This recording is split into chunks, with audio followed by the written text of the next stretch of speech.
waxaa jirtay koox wadaada ah kuwaas oo ku kacsanaa imaamkii weynaa ee Shaafici sidoo galana raggani waxa ay ku xaasidi jireen cilmiga badan ee uu eebba siiyay iyo uu sida caanka uga dhex noqday in badan ayay wadaadadani xin iyo ka daba shaqayn ku wadeen imaamka waxaana ay aakhirkii u tageen Haaruun ar-Rashiid oo xilligaa ahaa boqorkii Cabbaasiyiinta iyaga oo ka codsaday in uu Shaafici u galo keeno si ay su'aalo u weydiiyaan Haaruun sidii ayuu yeelay oo imaamkii ayuu u yeedhay waxaana la isugu yimi qasrigii boqortooyada kadibna kooxdii wadaadada ahayd ayaa weydiinimihii bilaabay waxaana ay Shaafici ku yiraahdeen nin ayaa lax gowracay kadibna gurigiisii ayuu ka baxay oo suuqa ayuu alaabu doontay muraadkiisii markii uu soo dhamaystay ee uu soo noqdayna waxa uu reerkiisii ku yiri hilbaha cuna aniga way iga xaaraanay kadibna reerkii ayaa ku yiri haddii ay sidaa tahay annagaba hilbahan waa naga xaaraan ee bal sababta ay laxdi uga xaaraantimowday noo sheeg Shaaficiyow imaam Shaafici oo la wada sugaya jawaabtiisa ayaa si kalsooni leh u yiri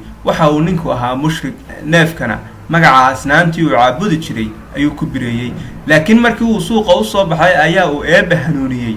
sidaas ayay isaga xaaraan kaga noqotay laxdii uu gowracay markii ay reerkiisu ogaadeen in uu islaamayna iyagina waa ay ka daba muslimeen kadibna dhammaantood hilbihii xaaraan ayay ka noqdeen wadaadadii oo ay jicir ku gooday ayaa mid ka mid ah su'aal u holaday saa waxa uu yiri laba nin oo muslim ah oo caqli leh ayaa khamri cabay mid xadkii ayaa laga jaray kii kalena waa la iska sii daayay ee bal Shaaficiyow arrintan noo fasir imaamkii maba uu walaacina sahalka haleel leh ayuu ugu warceliyay oo uu ku yiri labadaas nin midkood qaangaar ayaa uu ahaa kan kalena caruur ayuu ahaa mar labaad ayay haddana wadaadadii arrintii ku xumaatay mid ka mid ah oo malaha filayay inuu su'aal culus hayo ayaa si dhiiran u eegay Shaafici oo ku yiri 5 nin ayaa gabadh ka sinaysay kii koobaad waxa ku waajibtay in la dilo kii labaadna in la rajmiyo ayaa ku waajibtay kii saddexaadna in la jeedlo ayaa ku waajibtay kii afaraadna in jeedalkii kii hore laga jaray loo kala baro ayaa ku waajibtay halka kii shanaadna la iska sii daayay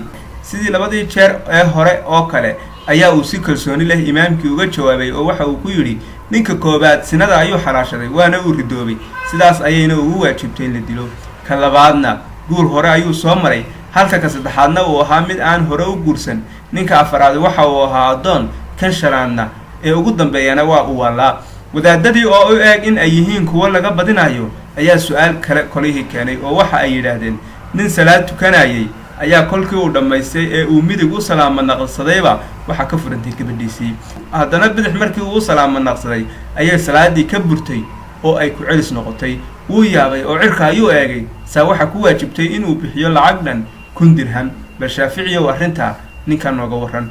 dadkii goobta joogay oo uu boqorkii weynaa ee Haaruun Rashiid uu ka mid yahay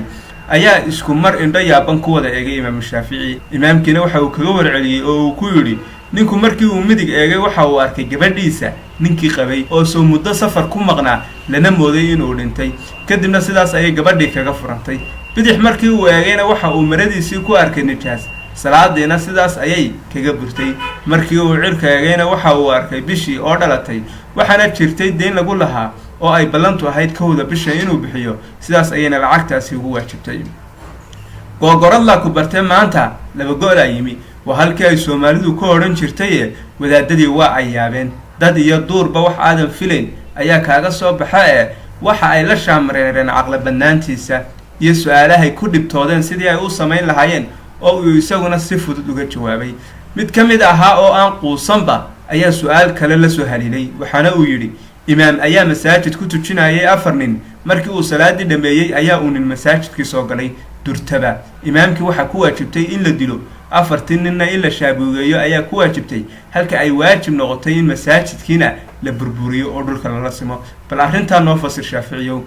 kalsoonidii looga bartay iyo mid ka sii badanba isagoo ay ka muuqato ayuu imaamkii u jawaabay oo ku yiri ninka masaajidka soo galay safar ayaa uu aaday oo gabadhiisii waxa uu kaga tagay walaalkii intii uu safarka ku maqnaa ayuu imaamkii dilay ninka walaalkii waxaana uu guursaday gabadhii ninka maqan isagoo oo ku doodaya in uu gabadhan ninkii uu dilay qabay 4 nin waxa ay u fureen markhaati beena oo ah gabadha ninkii la dilay in uu qabay imaamkii waxa uu gurigii marxuumka ka dhistay masaajidkan ay ku tukanayaan sidaas ayaana uu ku waajibay ama uu u dhacay xukunka aas sheegtay indhihii badnaa ee dadka ayaa Shaafici ka jeestay oo wada eegay xaggii wadaadadii nafla caariga ahaa mid ka mid ah ayaa su'aal uu malaamaantaba la sugayay soo galay oo yiri nin ayaa kalax ay biyo ku jiraan ka cabbay laakiin bilowgii hore biyuhu xalaal ayay u ahaayeen waxoogaa kolkii uu qurquriyeyna xaaraan ayay biyihii ka noqdeen bal shaaficiyow sababtana noo sheeg. shaafici waxa uu weydiintaas kaga warceliyey ninku isaga oo biyaha cabbaya ayuu hungay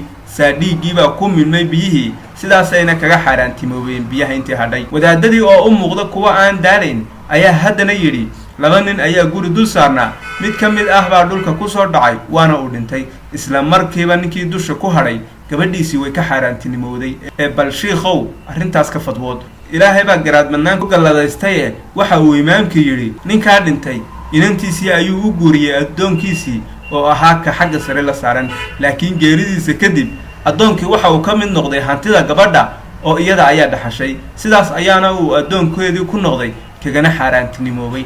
indhihii dadka ayaa haddana isku raacay oo u jeedsaday dhankii ay wadaadadu fadhiyeen markanse way ku hungoobeen oo wadaadadii waxa ay u sheegeen inay xujooyinkii ka dhammaadeen. rashiid ayaa farxay oo qoslay jacaylkii iyo kalsoonidii uu u hayay imaamkuna way siyaaday waana uu ammaanay oo u duceeyey. kadibna imaamkii ayaa ku yidhi amiirkii muslimiintow bal su-aal ayaan weydiinayaa wadaadada ee haddii ay garan waayaan dhib ayay uga hayaane iga qabo. shaafici wuxuu wadaadadii ku yidhi nin ayaa dhintay oo ka tegey ama ka geeriyooday 600 oo dirham lacagta intaas leeg walaashii 1 dirham oo keliya ayay dhaxaal ahaan uga tagtay ee sababtu waa maxay? wadaadadii ayaa isku ururay oo afka isa saaray cabbaar korkii ay goradda iskula jireen ayay u caalwaayeen xalinta mas'aladii. kadibna indho guul daraysay ayay madashii ku soo eegeen cabbaar markii la sugayay ee ay hadli waayeen xaalkuna uu noqday aamusnaani waa jawaab ayaa uu haaruun ku yidhi shaaficiyow bal nooga jawaab mas'alada.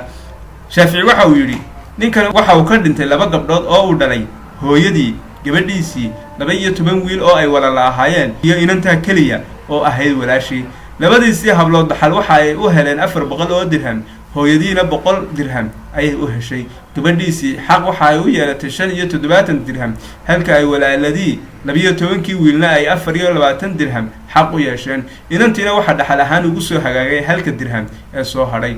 rashiid waa uu qoslay oo waa uu farxay waxaana uu abaalmarin ahaan u siiyey imaamkii 1 dirham. kadibna imaamkii waa uu sadaqadeeyey oo dhammaantoodba waxa uu qaybiyey shaqaalihii qasriga. halkaas ayaynu maanta sheekada ku joojin doonaa insha allah kuwan iyo kuwa la mid ahna waynu joogteen doonaa. assalaamu calaykum waraxmatullaahi wabarakaatu.